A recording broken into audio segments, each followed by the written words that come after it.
So UFC London was far from the card of the year. In fact, aside from a few standout performances here and there, I would actually say that the sequel to March's amazing London event was pretty poor, all things considered. There were quite a lot of uneventful prelim matchups, and while the main card certainly did pick up, the general feeling as I turned off my stream was kind of meh. But make no mistake, the standouts here were still pretty good. Nikita Krylov, Nathaniel Wood, Jonathan Pierce, Jack Hermansson, Molly McCann, all look pretty strong to varying degrees. But the star of the show, the man who took all of the steam that could have gone to Darren Till in the co-main, that could have ended up being on Tom Aspinall's back had things gone differently, of all those men it was Paddy Pimblett who rose up and became the biggest talking point. And this was without question the biggest victory of his UFC career so far, as well as his best performance. It's not that Pimblett didn't have some tricky moments, cause he certainly did, but it was his ability to work through those moments and eventually find his way to the finish that really stood out. So the first thing that really stood out about that opening round was Jordan Levitt's attempts to dictate the fight's rhythm and where it got him. He did some good work in sapping the early adrenaline from both Paddy and the packed O2 arena, muscling Pimblett up against the cage and doing well to avoid the first couple of expected submission attempts that Paddy threw up. But Pimblett also ended the first 5 minutes strong, finding his way into a postured top position with the clock serving to really help Levitt out of the trouble that he was in. On the feet, it was more of the same from Paddy. Long leaping hooks and general striking with some pretty wild intentions were not punished by his opponent. Instead, it was the clinch work of Levitt that really stood as his chosen route. In the second round, Pimblett was once again forced up against the cage, but this time he adapted, setting up a head and arm choke position to hold Levitt in place, before blasting him with a very intelligent and perfectly legal knee to the face when Jordan's hands were up. That blow very clearly had the desired impact on his opponent, and from there, Paddy moved seamlessly to the back, eventually catching the right arm of Levitt in his body triangle, leaving him totally helpless, defending a choke from a pretty top-notch choke artist with just one free arm. And so Paddy moved to 3-0 in the UFC, electrifying the London crowd who definitely needed it. Even if I will point out that Molly McCann did something very similar just prior. But for me, the real star-making moment for Paddy came in the aftermath, as the more reserved and quietly spoken Pimblett took to the mic to speak about two tragedies that had befallen him in recent times. That speech, that post-fight interview, was just about as poignant a moment I can ever recall seeing from a fighter who was coming off a win, one who wasn't about to retire in the cage. Look, I won't even get into how fantastic it was to see a male MMA fighter with a platform talking about men's mental health, but the overwhelming majority of people, even if they weren't fans of Paddy before this, couldn't help but be moved by this young budding star and his honesty. And as I was watching the event, I actually said it to a friend of mine just before the Paddy fight began, that Pimblett's credibility as a UFC fighter would really be helped if he stood in that octagon post-victory and promised the world that this time he was going straight back to the gym to work on his shortcomings, that instead of going out and gorging himself for a few weeks, he made a point of kicking his usual post-fight weight gain to the curb. And I don't think Paddy said exactly that,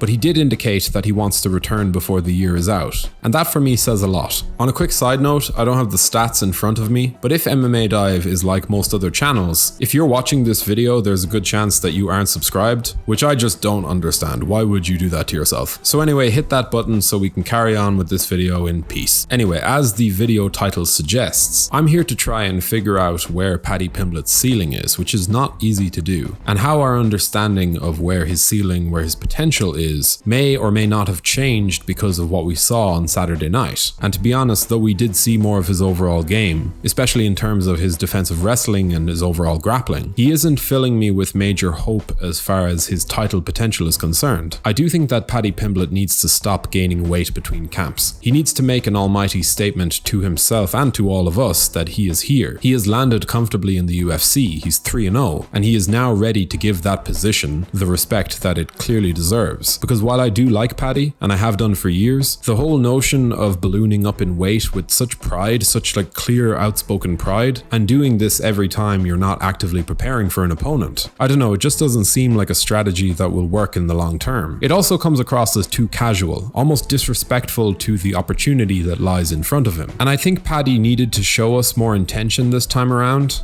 to give us something that made a lot of us take him more seriously as a legit lightweight. In a division as strong as 155 pounds right now, even that may not be enough. But this guy is certainly talented. He has a skill set that is dangerous when he's in the right positions, and if he does return next time around and show us something we haven't seen before, whether it's improvements to his striking defense or even offense, that will give us a better idea of what type of character he has. I don't see him reaching the top 10, even after this win, and I'm not alone in saying that, but I would never discount a fighter's ability to really step up their game when the correct pieces fall into place. And this victory was definitely a big one for Paddy, both in terms of his performance and the little tricks and nuances he displayed, but also for his own personal standing within the MMA world, which will bring confidence. I liked what I heard from Paddy this time around way more than any of the quips or the one-liners that he's usually throwing out, and I think the general public are slowly coming around to that as well, but it does mean nothing if you can't actually fight to a high level. And I just find the entire situation difficult to read because we have a guy who's clearly not fully invested, and I don't mean that to be as disrespectful as it sounds, but if you're gaining weight like that in between camps, I mean, how in are you? So yeah, let's continue building this guy at a relatively slow pace. There is no need from either the promoters or the fans or even Paddy's perspective to throw him into the lion's den just yet. Ilya Topuria, I'm looking at you. And for what it's worth, watching this guy growing into himself has been an incredibly fun ride so far, and I guess only time will tell if it can be something much more. But what did you think of Paddy Pimblett's performance on Saturday night? And do you see him as a future contender within the stacked 155-pound top 15? Do let us know in the comments section below, and if you did enjoy this video, hit that like button, subscribe, and be sure to stay tuned this week because we have some real belters on the way. Thank you for watching.